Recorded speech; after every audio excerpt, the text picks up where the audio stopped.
Alors, bonjour tout le monde. Bienvenue à cette première édition de 2023 des séminaires d'astrophysique. Alors, aujourd'hui, je suis très heureux de vous introduire le Dr. Tyrone Woods, donc, qui est chercheur à l'Institut Herzberg d'astrophysique à Victoria. I'm going to do this in English now because we also have people from the Astronomical Union online with us through Zoom. So, Dr. Tyrone Woods is actually a Plaskett Fellow at the National Research Council at the Canada's Herzberg Astronomy and Astrophysics Research Center. He's also co-lead for the CASTOR project, which he'll tell us at length about. Very eager to hear about this. It's a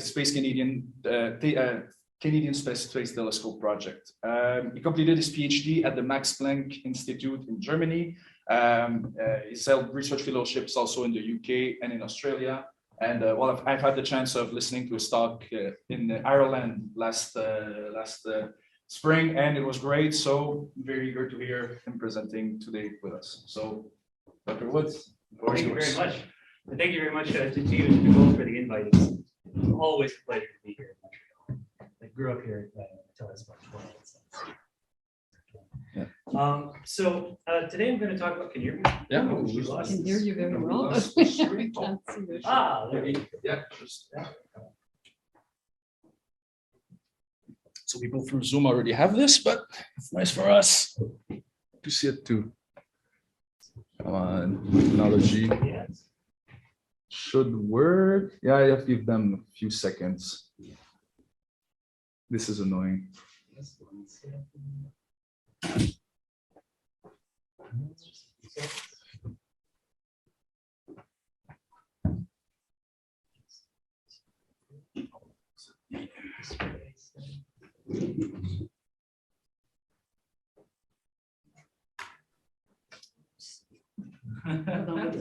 Sorry about this technical problem, people. Oh, great.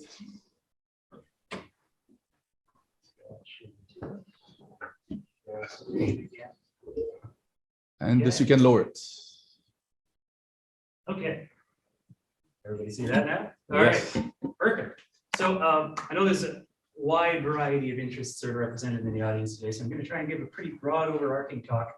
Gave it a very broad title of Final Fates of Stars. But to narrow that down just a little bit, I'm going to focus in particular on the fates of accreting stars, objects that are gaining mass either from their surrounding environment or from a companion.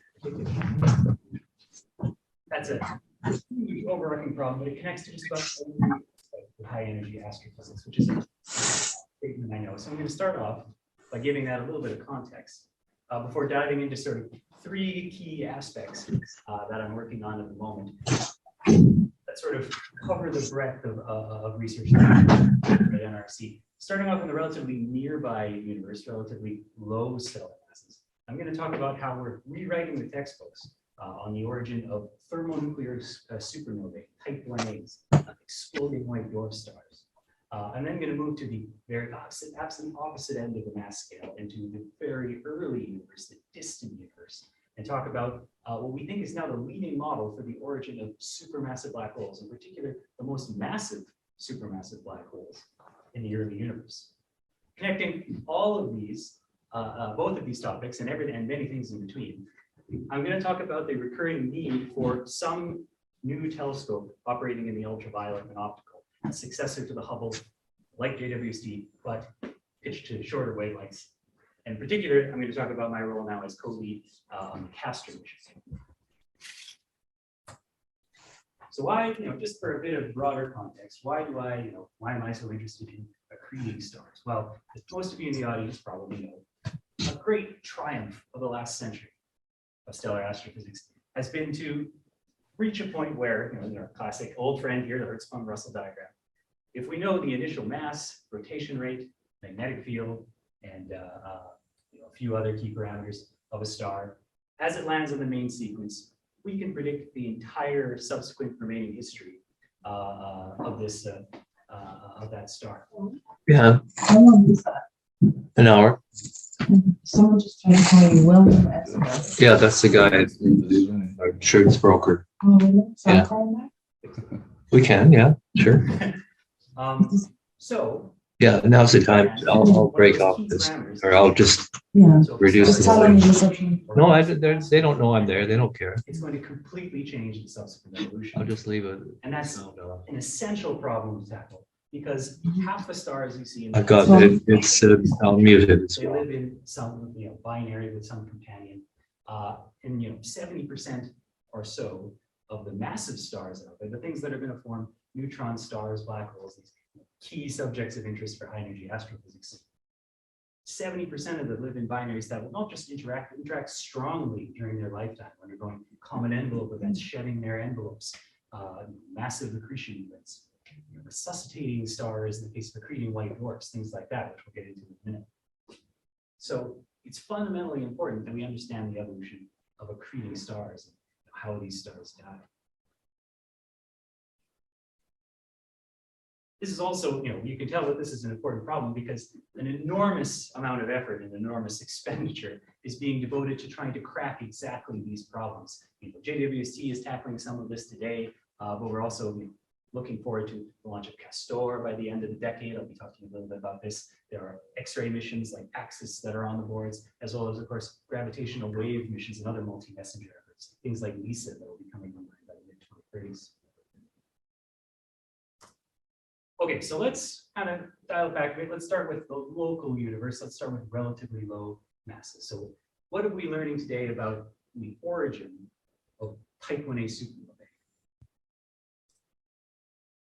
So first of all, in case you haven't worked on it in a while, what are we talking about when we talk about the type 1a supernova? Well, we're talking about, just in terms of cataloging things, in terms of stamp collecting, we're talking about supernovae with no hydrogen in their spectrum, but strong silver. These explosions play a key role in understanding the evolution of the elements. About half the iron in our blood came from an exploding object like this. And they're absolutely vital cosmic signposts revealing the accelerating expansion of the universe. Now, all of the energetics and all of the nucleosynthesis that we can infer from modeling their expansion of their remnants and looking at their spectra, all signs point to the thermonuclear explosion and complete disruption of a carbon-oxygen white dwarf. Something like what our sun would be behind in a few billion years. But why would a carbon-oxygen white dwarf, something that should be happy to sit and cool for the next many, many billions of years, decide to explode? In fact, 1% of them explode in an event that briefly outshines its host galaxy. Well, my background, this is a theorist, and theorists are pretty good at coming up with multiple ideas. Broadly speaking, these can be grouped into sort of one of two families, either a single degenerate or a double degenerate model. So the single degenerate model, we have sort of your classic textbook idea: a single white dwarf accretes matter from a hydrogen-rich companion. It's either on the main sequence or it's on the giant branch, and grows through nuclear burning of that material at its surface, hydrogen, helium, carbon, and oxygen, until it reaches the Chandrasekhar mass, about 1.4 solar masses, overcomes the Fermi pressure, the electron degeneracy pressure that had been holding up the star, and you get an explosion, which hopefully produces something like type 1a. Alternatively, you have double degenerate model, a binary pair of white dwarfs, which nonetheless shed energy and angular momentum from the system through gravitational wave radiation until they inspiral and emerge, producing something that, again, we hope looks like a type 1a. Now, we can get into the questions, but there are lots of things that sort of blur the lines these days in between these two models. So this is sort of the broadest picture for the longest time. And for the longest time, I would say that the favored model had been the single degenerate channel. And the main reason was sort of an appeal to simplicity, to elegance. If you have, type 1As are remarkably uniform, relatively speaking, population. We found a lot of outliers in the last 20 years, but for the most part, they seem to all satisfy sort of a standard Phillips relation between how their peak brightness and how long they take to decay. They seem to be relatively uniform objects, enough for us to do cosmology. And that makes sense if the way you make a type 1A is you always have a single white dwarf that accretes up to some limit and explodes at that mass. So it has a lot of appeal. This is just a standard from my introductory astronomy textbook, Carol Mosley, betraying how old I am in publication. So what would this actually look like if you were accreting, onto a single degenerate object, accreting nuclear burning white dwarf? Well, it really depends on how quickly you're accreting mass from the companion. Too low an accretion rate, this is just white dwarf mass against accretion rate, and you have you aren't able to sustain burning on the surface. You build up matter in a layer that becomes somewhat degenerate until you reach a sufficient temperature and density in that layer in order to ignite burning. But once you do that, because it's somewhat degenerate, the burning wave just flashes through, and that's how you get the either classical or recurrent novae, depending on whether it occurs in the time scale or not. Move up in accretion rates, and you can reach a steady burning strip where it seems it is possible you can actually process the nuclear burning all of the material that you're accreting. But move much higher than that in accretion rate, and what happens is the luminosity from that nuclear burning puts you back on the core mass luminosity relation for an AGV star. You're back. You resuscitated the white dwarf, so to speak. And what happens above that limit is still not very clear.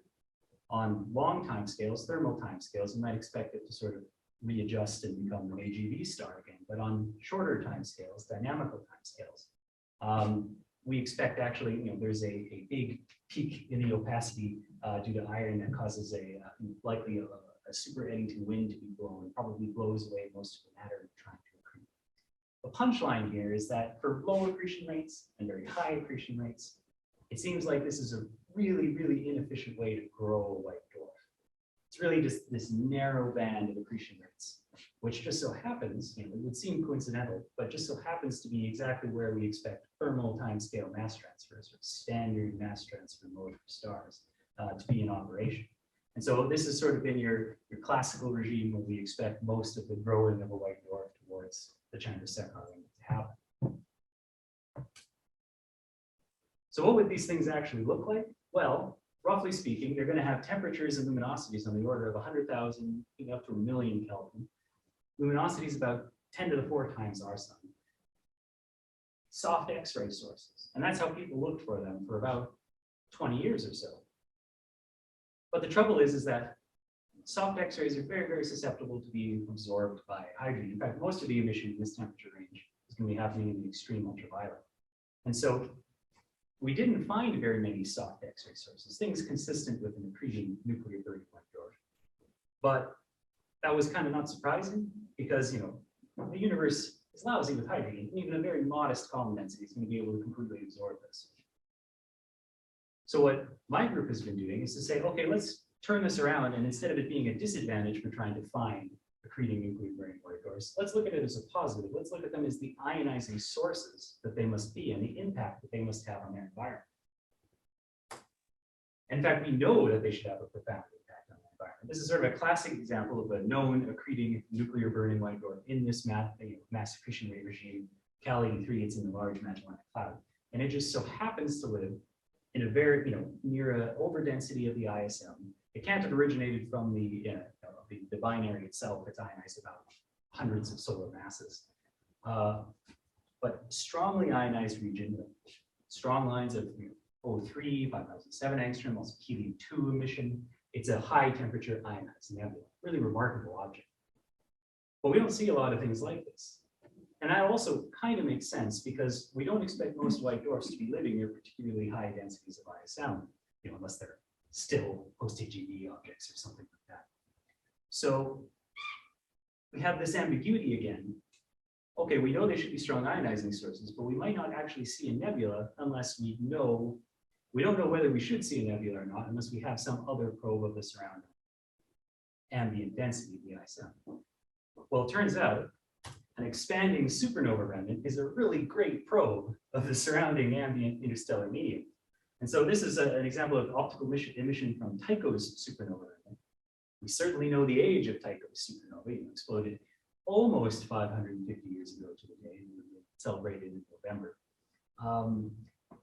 We know reasonably well the distance to Tycho's supernova remnant, so we also know how far the shock is away from roughly the center of what would have been. It's a fairly symmetric explosion.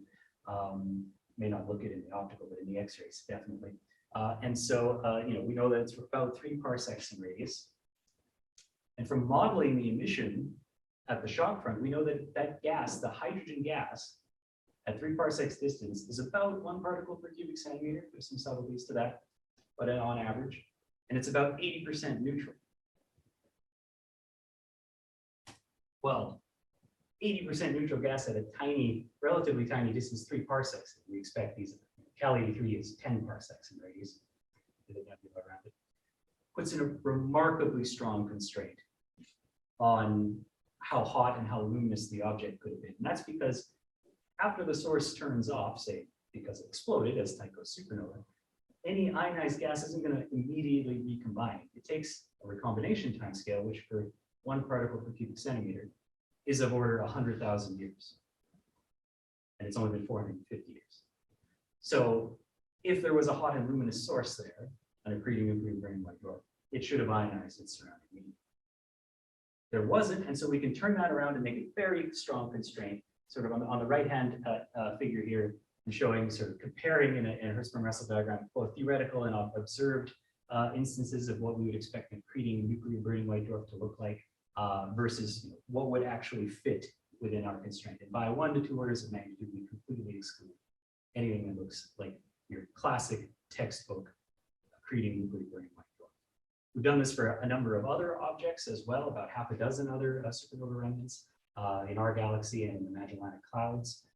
And again, it looks like for typical looking supernova remnants, things that we think came from typical type 1A supernovae, it's just not consistent with anything that was a hot, luminous source prior to explosion, or for 100,000 years prior.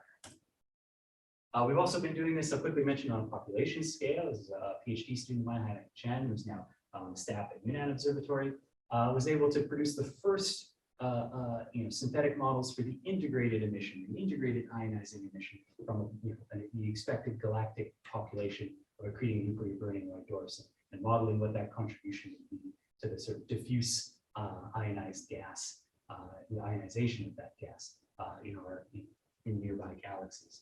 And generally finding that this was all consistent with relatively few single degenerates in old stellar populations. So is that the end of the story? We can rule out the single degenerate scenario? Not exactly. And the key here is that one of the few but really amazing results we were able to get from the TOMI mission before there was a tragic failure was that we do need a significant fraction, looking at Perseus' question, we do need a significant fraction of type 1As to have exploded in a situation that looks very much like the single degenerate scenario. You have to have had something like a Chandrasekhar mass white dwarf settled, and then it suddenly explodes. You need those temperatures and densities in the core in order to reproduce, in particular, the manganese to iron ratio. And so it looks like at least 30% or so of type 1As probably do still arise from some kind of single degenerate scenario. So how does that fit with the previous picture? Well, that's one of the first things that we want to look at next. I mentioned that we were kind of looking at more typical looking type 1A supernova remnants. There are a lot of stranger ones out there, things like RCW 86, that's maybe a type 1A, maybe not, but definitely seems to have been exploding into a wind-blown cavity that was carved out by some previous winds or something like that from the progenitor. If it was a type 1A, a strong candidate for a single degenerate object. There are other objects like Kepler's supernova remnant, which seems to be interacting with very dense ice down. All of the strangest and hardest cases to analyze. This is sort of what our next campaign is. We have a whole bunch of Gemini data. Looking forward to hiring graduate students to soon to work on this. I also want to look at other unusual objects, things like stripped envelope, massive stars, other previously not so well considered objects that should be making a significant contribution to the integrated ionizing emission out in the diffuse ISM of galaxies.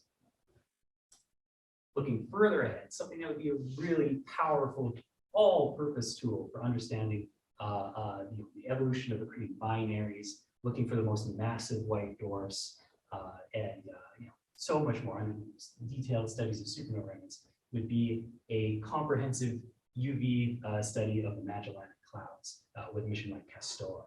This also has a very strong overlap with other high-resolution X-ray missions. AXIS is finding something similar in X-rays, as well as multi-messenger astronomy. I'll get to more of that at the end of the talk.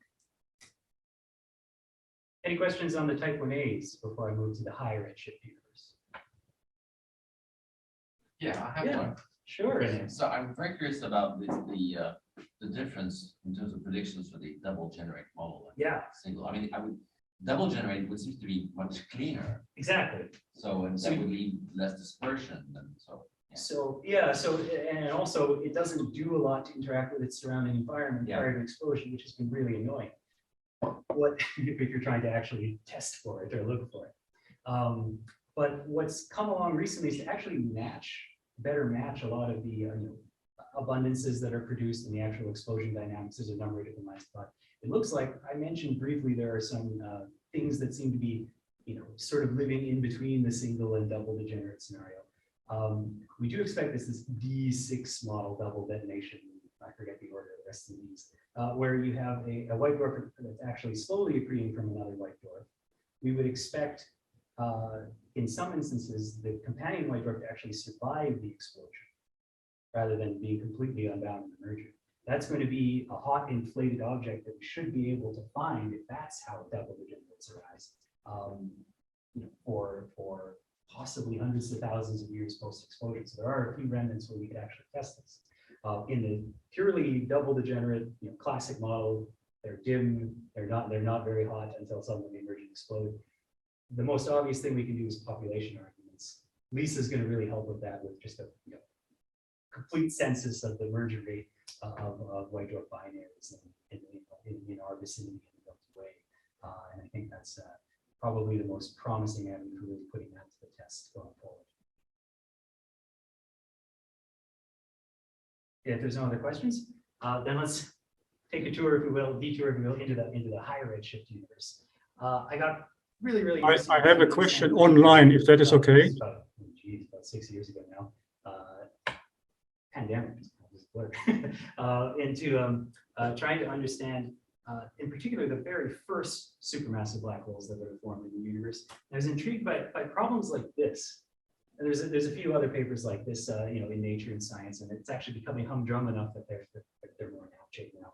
But detections of objects that reach 1 billion solar masses within the first billion years of the universe, which is astounding. I mean, just on a human level, that's amazing. But also, if you try to think about the physics of that, it's baffling. And the reason is, if we think about the accretion timescale, if you want to get to 1 billion solar masses by 700-800 million years, if you start with a typical 10 solar mass black hole, maybe let's be generous and say 100 solar mass black hole descended from some pop-3 stellar population, and you want to grow that to 1 billion solar masses in that time scale, if you start at the very beginning of the universe, right after the Big Bang, somehow, and accrete at the Eddington limit all the way to the moment in time you're observing it, you could maybe just barely get to the bottom range of the masses that we're observing these black holes at. Now, there's some uncertainty in those black hole mass measurements, but it's about a factor of 3 to 5. It's not enough to account for this. And in particular, you could argue, oh, well, let's say that they're not, let's say that they don't have to be constrained to Eddington accretion. Let's say that they could accrete at super Eddington rates. That's sort of buried in this 0.1 factor that's here in the accretion time scale. Well, the trouble with that is you'd still need to accrete an awful lot of gas. And we expect that pop-3 black holes are going to be born starving. And the reason for that is that both the pop-3 stars themselves and any black hole accreting gas that forms from those pop-3 stars are going to be very powerful ionizing sources. Very, very hard to accrete ionized gas. They're going to be blowing out their surrounding environment. And also forming in clusters, the most massive black holes are going to descend to the bottom of those clusters, but then through just settling in from gravity. But then three-body interactions are going to be kicking out a lot of those black holes. It's a very lossy way to try and grow a black hole quickly. So it's you could maybe just barely reach some of it, but for the most part, people sort of abandon this, at least for the very most massive black holes in the early universe. And instead, a lot of that effort has been concentrated on this parameter, the initial seed mass of the black hole. Maybe we don't have to start at 10 solar masses or 100 solar masses. Maybe we could start at 10,000 solar masses or 100,000. eliminate some of those E foldings. Maybe that's how nature conspires to do this. But how would you actually make an initially 10,000 solar mass black hole? Well, this is actually something that's been thought about for a very long time. This is a sort of a classic diagram. It's usually attributed to Rees's Lord, Sir, or Sir, Lord, I'm not sure which way it goes, Martin Rees, from a review paper that he did in 1984, but it actually goes back even further to a lecture that he gave in 1978. And it's basically a summation that still holds up today of all the different, we call a few of these things different names, but it's all the different ways you might be able to make a supermassive black hole. We don't talk too much about the right-hand side of the diagram lately. I can get into that in the questions if you like. But you'll see that the left-hand side, which is still, where most people are concentrating today, has this, very key element in the flow chart here, a supermassive star that everything seems to need to pass through. What is a supermassive star?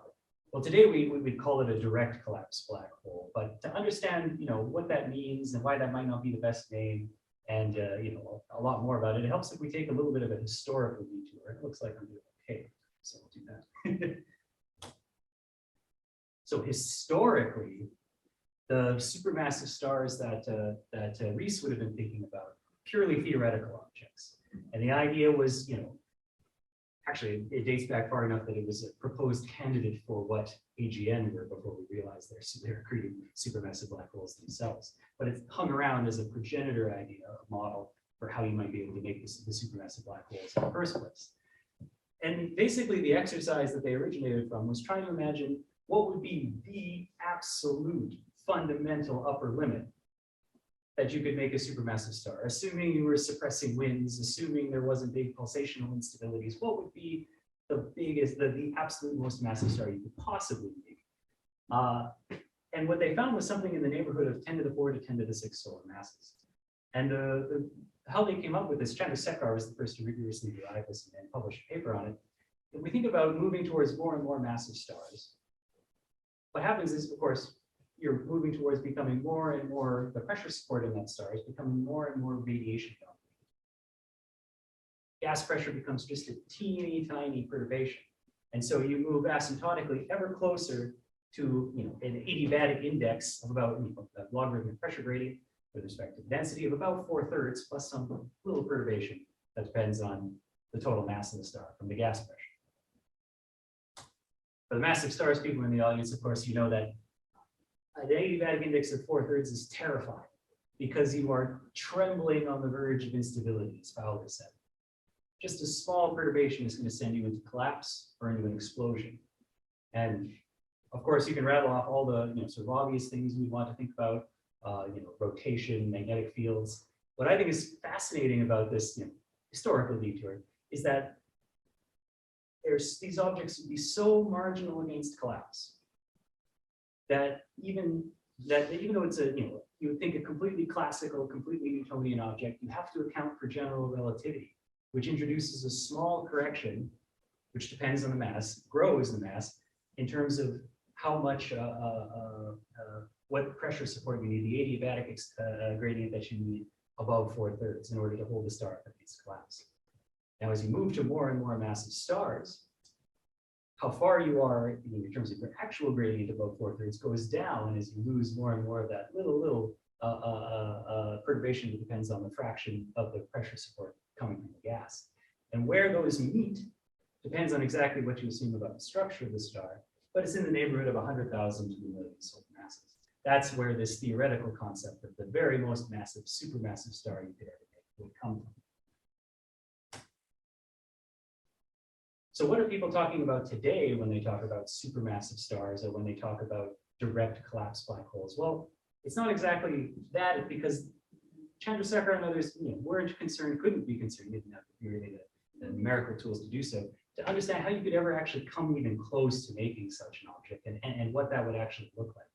The prevailing idea today for how you might make a direct collapse black hole is in what we call an atomic cooling halo. The idea is, way back in the primordial universe, let's say redshift 15, redshift 20, even all the way down to maybe redshift 10, you have a number of halos forming pop-free stars. The contracting stars condense, form pop-free stars. The universe isn't reionized yet. So all of the hydrogen all of the ionizing emission from these stars doesn't get very, very far from the halos. But the Lyman-Werner radiation, the molecular hydrogen dissociating radiation, can stream freely. It's just a little bit less energetic. And if you have a halo that hasn't quite yet formed stars, but is either very close to a pop-free stellar population that has, or is embedded in a very dense environment, more likely, you could have a sufficient Lyman-Werner flux that most of the molecular hydrogen is destroyed in that halo. And that's going to have enormous implications for the subsequent evolution of that halo, because in the absence of metals, rotational and vibrational modes of molecular hydrogen are your primary coolant.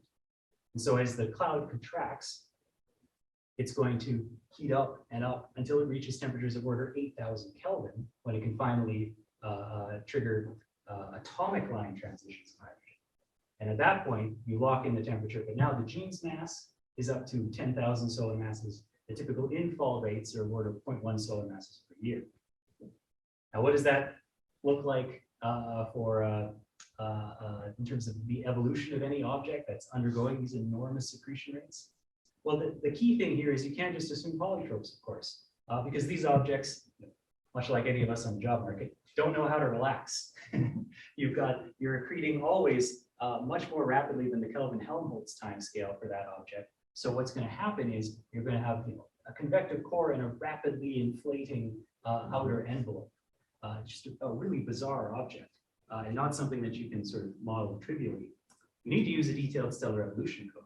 And this is, this work has been independently verified with several other codes, but here I'm going to talk about the Kepler stellar evolution code.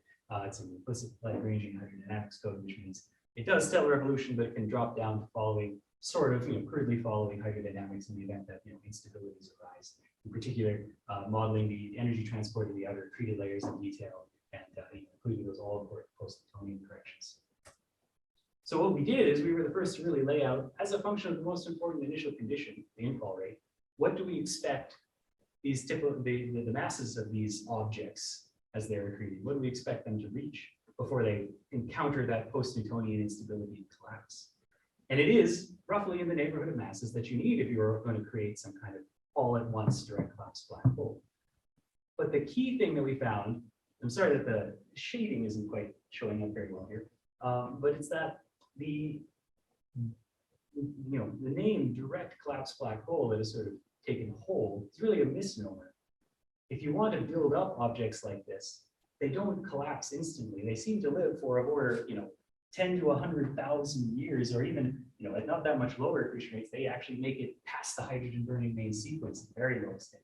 These are long-lived objects if they actually form. And that means if this is how you can actually form the seed of a supermassive black hole, we should be able to find these things. Now, this lives in the context of a few other models that have been that have been sort of out there in the literature. This is the direct collapse model, but also I talked a bit about pop-3 stellar seeds and the challenge they have in forming these highest redshift objects. There's a couple other models that are out there, mergers of proto-galaxies, basically smashing together two very gas-rich galaxies. This is really Lucian Myers effort. I can talk about it in the questions if you like. And also the collapse, the runaway collapse of nuclear clusters of galaxies, where basically if you start with a dense enough concentration of stars formed in a cluster, three-body interactions again will be throwing stars out, but they're going to be robbing the system of energy and angular momentum. And if you start with a dense enough concentration, that could produce a runaway that would eventually lead to a coalescence and also give you some massive object that can collapse.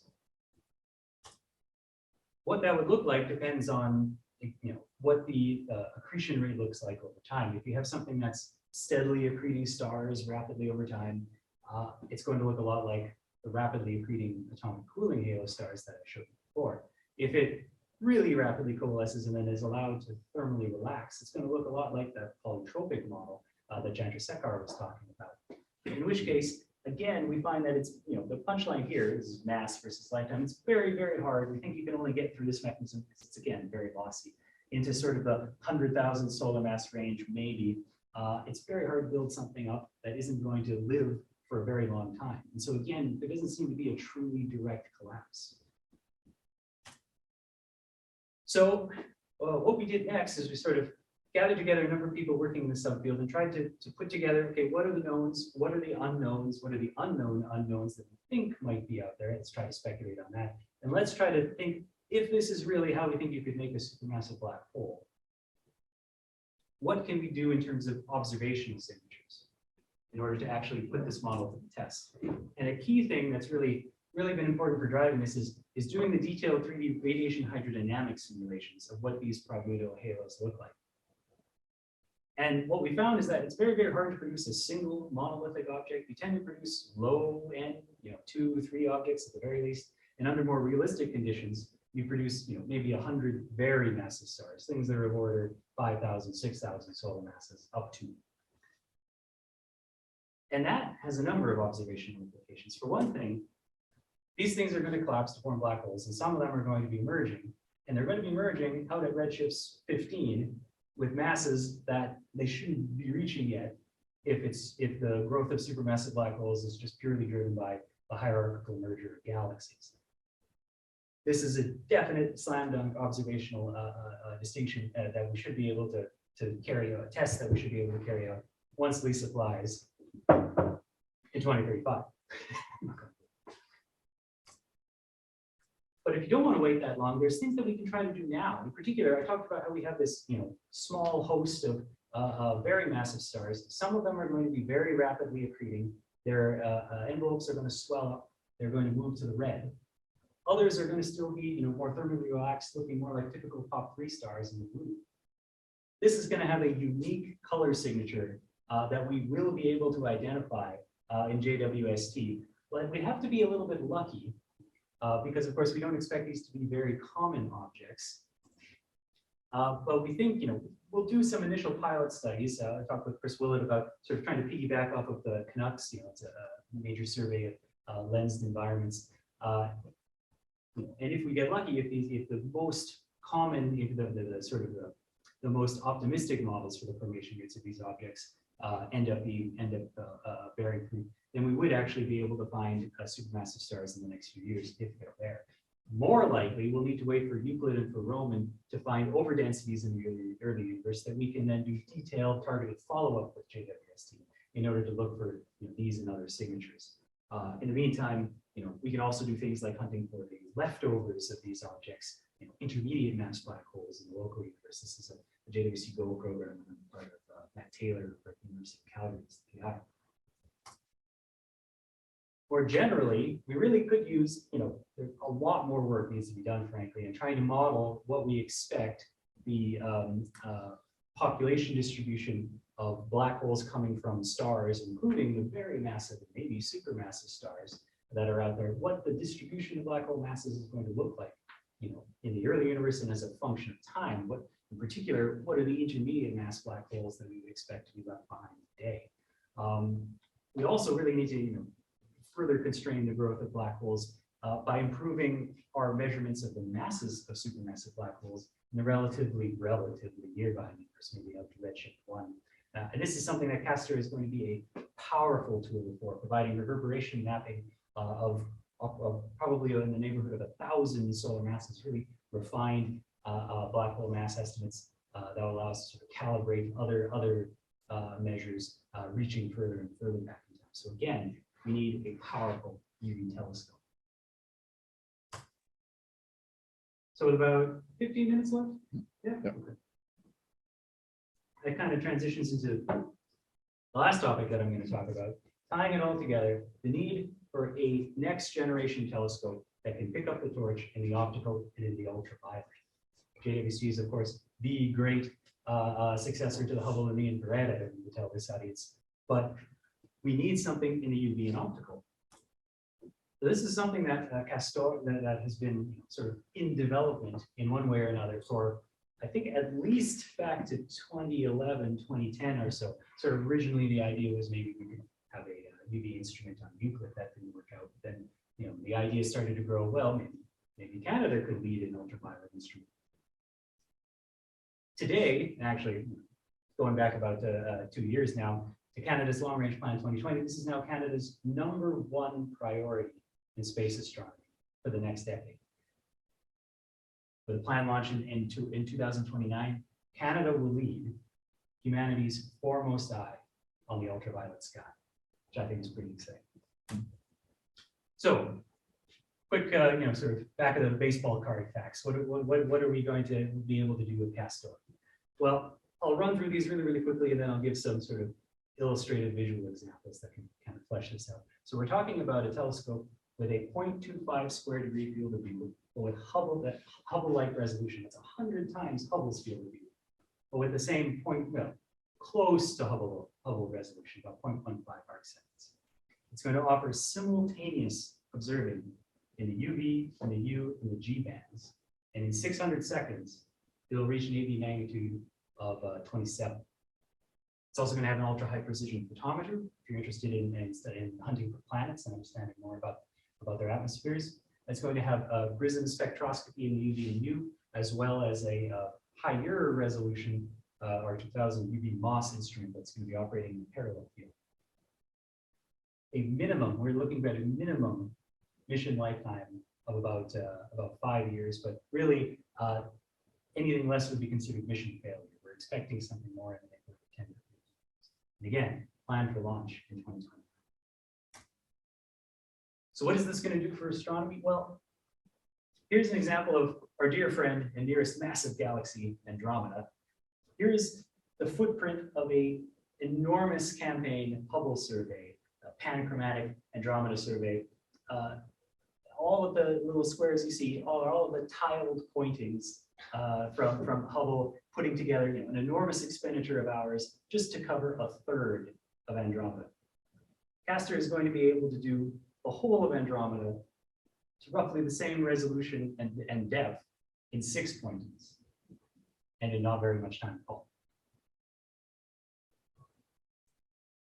We're also going to have, again, that incredible resolution over a wide field of view, which is revolutionary. Contrast sort of the last major wide field UV space telescope from NASA, GALAX, actual image of a deep field of galaxies at the GALAX resolution versus the simulated view that we're going to have with CASTOR. We can actually do detailed resolved studies of distant galaxies. Another critical thing that I didn't mention is that we're building into CASTOR the ability to have, at the most, 2 hours turnaround time for targets of opportunity. If something goes boom in the night, we can swing around and observe it in those critical first few hours. I could give a whole talk about all the different use cases for this in time domain astronomy. I'm going to focus on one, kilonovae, the explosive mergers of neutron stars, events that recently have been detected in gravitational waves. And of course, we have the famous multi-messenger source where we had 2017, where we had gravitational waves and optical observations. These produce probably most of the gold in the universe, but there's an awful lot that we don't understand about them. If we can get the ultraviolet observations in the first few hours, something that nobody else was able to do when we had our first multi-messenger event in 2017, we could piece together the detailed microphysics of what's going on in this explosion in extraordinary detail, and really put to the test the ideas of how these objects, what is going on in this incredible and explosive engine, and is it what is actually going on in terms of the detailed nucleosynthesis? What role do the objects like this play in the origin of the elements in the cosmos? Now, putting a telescope like this together, I think many people in the room know as well, doesn't happen overnight and doesn't happen with just a few people, right? This is a huge, huge consortium across the country and in fact around the world already. There's about 20 partner universities across the country that are probably just about every astro department that are working in some capacity on CASTOR, in particular as part of the ongoing phase 0 study that's happening right now. So we've identified a number of key industrial partners. So Honeywell is really leading the charge, consulting with us for the phase 0, but we're baselining everything under the assumption that we would be using Magellan's MAC 200 satellite bus So the chassis of the telescope. ABB would also be contributing to the electronics and mirrors and many other things. We also have a host of international partners around the world. So we're working closely with the UK and in particular Teledyne to build, make sure we're going to have the best UV detector ever put in space. Particularly helping with that is going to be JPL, providing their sort of secret sauce delta doping coating to make us particularly sensitive in the ultraviolet. And of course, we have a long-standing collaboration with the Indian Space Research Organization as well. We're probably providing the launch. So as I said, there's people working right across the country on this. Whether you're interested in time domain, whether you're interested in galaxies or dark matter, there's a science working group for you, and it's not too late to contribute. So please do, take a picture if you want to take a picture, or look at the recording later, and reach out to any of these people depending on the subject area that you'd like to get involved in. We also have contributing partners from around the world, all working towards this, this wrapping up this phase 0 that we're working on now, which is iterating between the science team on one side, all the people you see here, and the industry people that you saw in the previous slide. Just making sure that science side, we're convinced that the instrument is going to be able to do all of the things that we need it to do. And on the industry side, convinced that they're building what we want. I want to quickly say that a critical component of the phase 0 and something that's going to be built right into CASTOR from the get-go is the training of the next generation of Canadian highly qualified personnel. We already had a number of outstanding undergraduate co-op students who've been contributing key components. It is not busy work in the slightest. These are essential components of the phase 0. Things like exposure time calculators, image simulation tools. If you are an undergrad in the audience or a grad student in the audience and you're interested in getting involved in any part of this, there are roles for you. So please do reach out. So this is sort of what the timeline is going to look like, and some basic ideas. We're planning on 65% of the telescope time, once it launches, for at least the first 5 years, is going to be dedicated to sort of core survey program. This is basically roughly one key flagship program for each of those science working groups that I mentioned before. But there's also going to be PI proposals, PI-driven proposals. This is where some of the most exciting science always comes from. So already starting to see with the JWST and many other telescopes, things that would surprise you. 10% of the time will be for post-calibration, but also for target of opportunity, dedicated target of opportunity follow-up. We're going to be a transient workhorse, a powerful machine for following up on supernovae, and gravitational wave transients throughout the 2030s. A key thing that I didn't mention is that NASA does have some idea of a new flagship UV optical telescope, but right now, the name continues to undergo permutations with Voir, or maybe it's Habitable Worlds. Whatever it is, it's not expected to launch as sort of a 6-meter UV optical telescope until the mid-2040s is sort of what we're thinking about now. We need a lot of technological development before we can get there, and CASTOR can provide a fundamental rung on that ladder towards building a 6-meter telescope in the UV optical in space. And by pursuing CASTOR, Canada is also pursuing a key role in that, the graded telescopes to come even after CASTOR. So that's sort of the timeline that we're looking at. We're expecting a Treasury Board submission late this year, more likely 2024, and then a mad dash to launch in 2029. I think I'm right out of time if I'm going to leave some for questions. So I'll stop there with the timeline, putting this in context. Thank you. Thank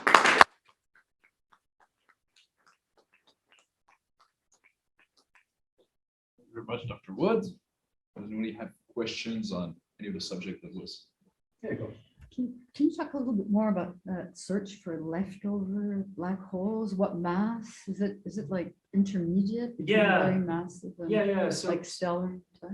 So what we're doing is we're basically looking at compact stellar systems in the Virgo cluster, looking at the stellar motions with spectroscopy, trying to infer if they're orbiting some compact companion. And what we would be sensitive to is right at that upper bound, basically around 100,000 solar masses. Get to probably not a lot lower than that, but understanding the occupation fraction, how many of these compact stellar systems actually have these sort of smallish black holes in them, is also, I didn't talk about that too much, but a key component in trying to sort of understand, are there multiple modes for making supermassive black holes? Are there, or is there just one? Provides an essential part of the puzzle. Maybe someone from the audience online. Oh, sorry, there's another question. Wait, somebody? Yes, this is great stuff. I really hope that the money comes in next year.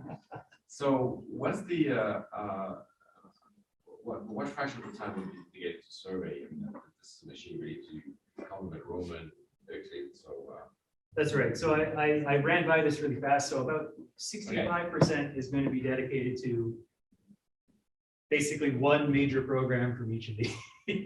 Right. Yeah. But then, I mean, that's still, particularly as international partnerships are not quite, that continue to be negotiated, that could vary a little bit as well, but that's sort of the ballpark estimate that we're thinking about. Yeah. What are the plans for making the data open, public, available, proprietary periods, or? Yeah, so that, I think at the moment, what I'm allowed to say is that's an open discussion. So we're still talking about that. Once the partnership is completely solidified, one of the key things that we need to negotiate is exactly that, right? How much of it is going to be proprietary and how long. But I will say that, of course, the Canadian government has a renewed and concerted dedication to open science and open data, and so I expect us to lean towards the more open side. But I can't give particular numbers right now.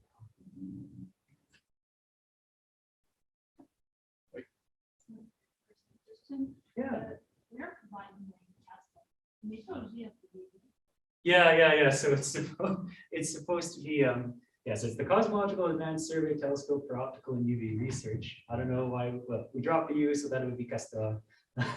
And yeah, it's a beaver. It's also a star in the night sky, and so it's kind of a national symbol and also indicative of astronomy.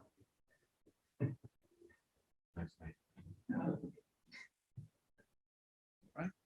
Well, I think we could thank our speaker.